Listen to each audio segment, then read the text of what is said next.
Première question d'abord, pourquoi David Sacks, cet homme qui est conseiller de la Maison-Blanche, juge-t-il qu'un embargo total des puces contre la Chine serait une erreur stratégique? La Chine, c'est normal, ils ont beaucoup plus d'ingénieurs, une population 3 fois plus grande. On ne va pas totalement les interdire de s'approvisionner en puces parce que sinon, ils vont déployer eux-mêmes leur propre écosystème, ça les rendra encore plus forts. Elle a énormément de ressources, ce qui lui donne quand même une carte assez maîtresse dans ce jeu de poker.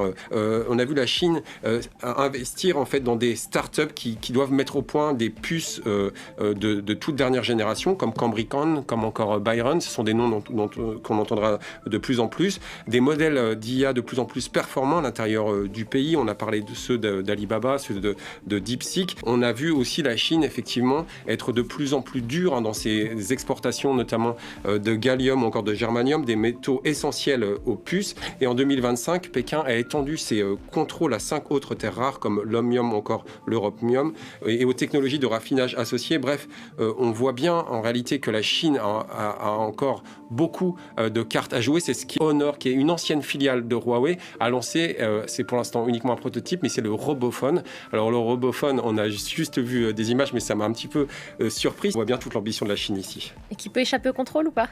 Qui peut échapper? Non, c'est sûr que ça restera un vrai problème. Mais déjà, dans cette guerre des puces, on réfléchit à la prochaine bataille, qui pourrait être celle du quantique. Voilà autre chose. Voilà, encore les puces quantiques. Mais on voit bien que là aussi, les États-Unis et la Chine investissent massivement.